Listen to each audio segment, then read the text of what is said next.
Que bom estar com você mais uma vez aqui no programa Revivados por Sua Palavra. Esta é a sua TV Novo Tempo, o canal da Esperança. Um abraço para você também que nos acompanha pela internet no canal do YouTube, youtube.com/Reavivados por Sua Palavra NT. Eu já falo sempre o endereço para que você que nos vê pela televisão e que ainda não conhece o canal do YouTube, você possa entrar lá e se inscrever em nosso canal para receber diariamente as mensagens que aqui a gente comenta sobre o capítulo do dia. É bom porque a gente pode orar juntos, a gente pode estudar a Bíblia juntos, né? Mas você sabe que você precisa ter o seu momento com Deus. Orar, dobrar os joelhos, ter o seu local de oração, a sua hora de oração, despertar um pouquinho mais cedo do que usualmente você desperta para passar tempo ao lado do nosso Senhor Jesus Cristo, confessando os pecados, orando intercessoramente, falando de Deus ou para Deus dos seus amigos, né?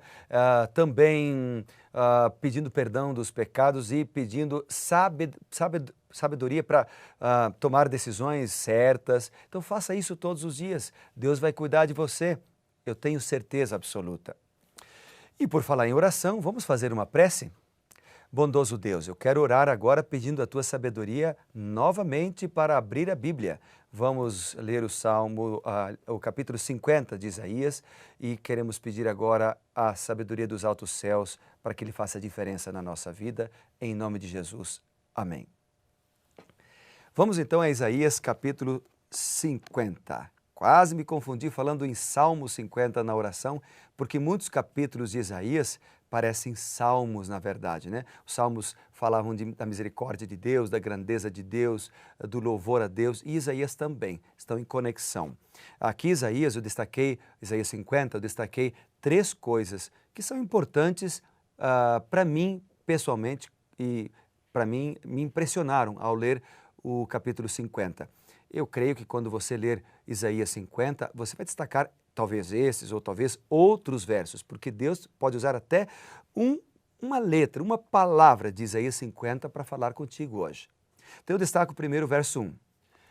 O verso 1 e o verso 2 dizem o seguinte: Assim diz o Senhor, onde está a carta de divórcio da vossa mãe pela qual eu a repudiei? Ou quem é o meu credor a quem eu vos tenha vendido?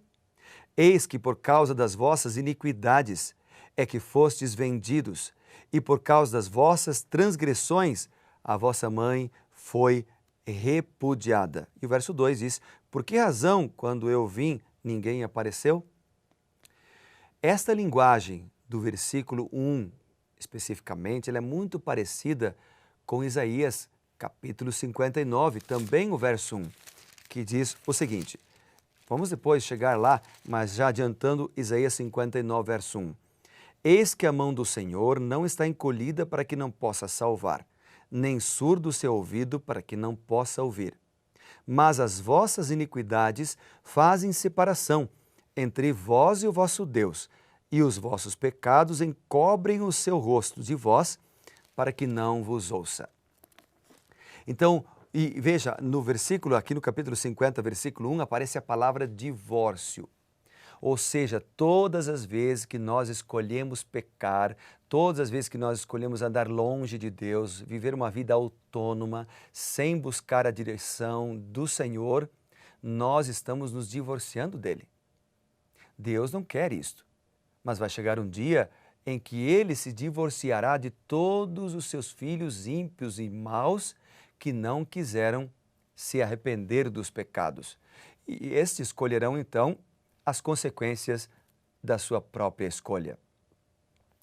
É interessante que Isaías 59, ele diz assim, ele diz, a mão do Senhor não está encolhida que não possa salvar, nem surdo o seu ouvido que não possa ouvir. Ou seja, Deus está com a sua mão estendida para segurar na mão dos seus filhos, como um pai, como uma mãe, segura na mão daquele garotinho, daquela garotinha que ainda está aprendendo a andar. É claro que muitas vezes os nossos filhos, pequenos ainda, quando começam a andar, eles não querem mais segurar tanto em nossas mãos porque acham que já sabem andar. E aí andam um pouquinho, tropeçam, caem, às vezes se machucam, choram. mas faz parte, esse processo faz parte do seu crescimento. Agora, o pai, a mãe já vai ali, está perto, abraça, levanta, pega no colo. Esse é o nosso Deus, que cuida de nós. Agora ele diz no Isaías 59, verso 2, e aqui no capítulo 50, verso 1, que os pecados nossos nos separam de Deus, nos divorciam de Deus. Sabe por quê? Não é porque Deus se afasta da gente quando a gente peca, mas é porque nós nos afastamos dele quando nós pecamos. Nós queremos estar longe de Deus, não queremos contemplar a glória de Deus. As coisas de Deus não nos são atrativas. E é por isso que o apelo do Senhor é: busque ao reino de Deus todos os dias, na primeira hora do dia, seja batizado pelo Espírito Santo a cada manhã. Aliás, Jesus foi batizado pelo Espírito Santo a cada manhã.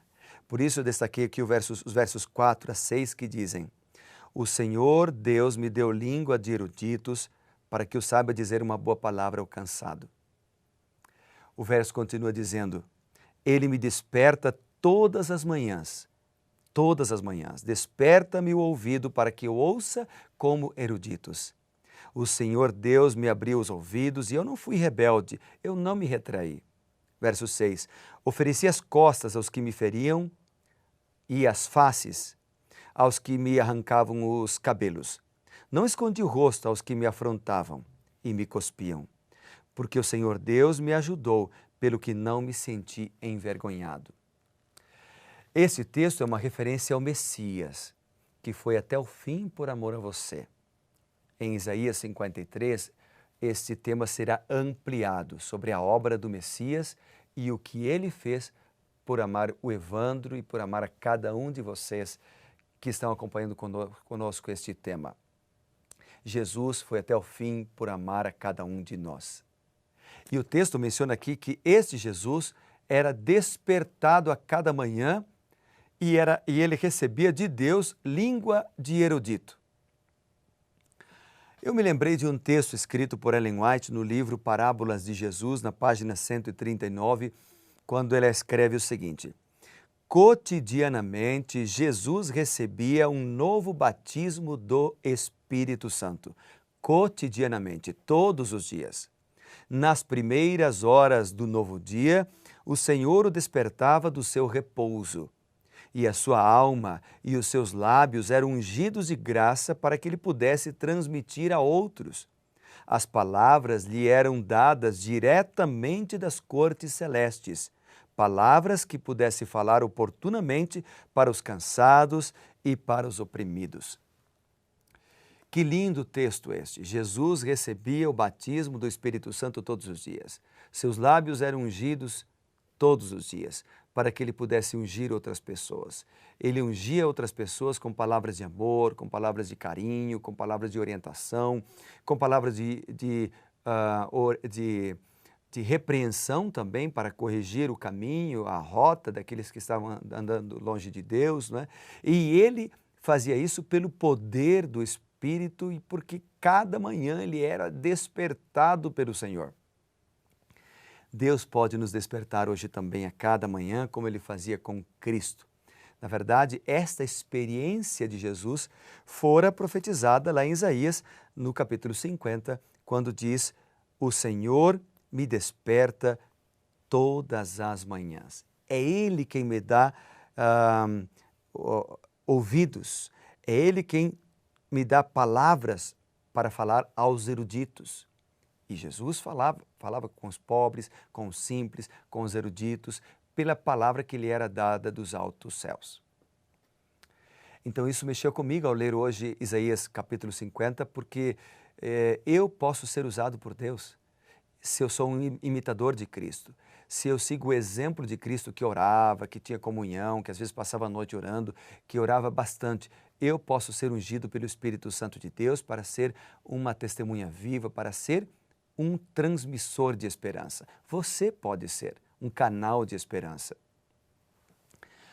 Outro detalhe que eu destaquei aqui também no capítulo 50 está no verso 10. O verso 10 diz assim, ó: quem há entre vós que tema o Senhor e que ouça a voz do Senhor, do seu servo? Aquele que andou em trevas sem nenhuma luz, confie em o nome do Senhor e se firme sobre o seu Deus. Ou seja, o que o texto está dizendo aqui no versículo 10 é o seguinte, que assim como Jesus Cristo era despertado a cada manhã para abençoar outras pessoas, nós também precisamos ter os ouvidos abertos. Nós também podemos ser abençoados e usados pelo Senhor. Aquele que andou em trevas, sem luz nenhuma, confie no nome do Senhor, diz o texto. Confie em Deus, né? Firme a sua vida sobre Deus. E Ele é a nossa rocha, Ele é o nosso baluarte, Ele é o nosso pastor, como diz o Salmo 23, não é? O Senhor é meu pastor e nada me faltará. Ele me guia, Ele me conduz, Ele dirige a minha vida.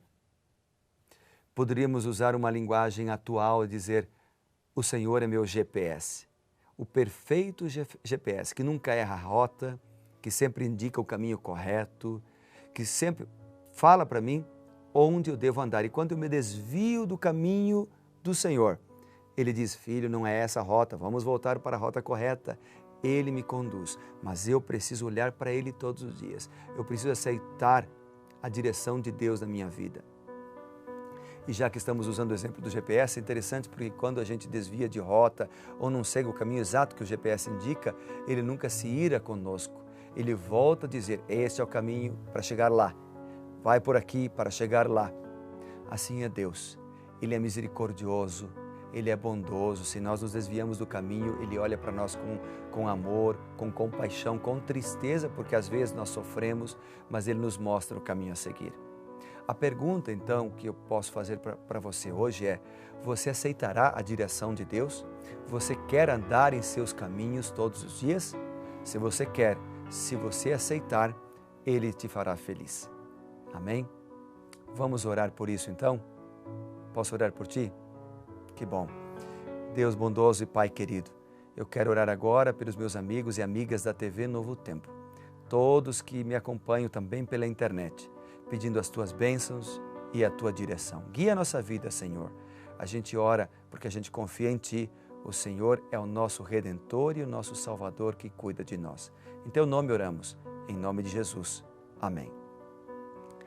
Que Deus te abençoe e lembre-se sempre, seja reavivado pela palavra de Deus. Grande abraço, amigo.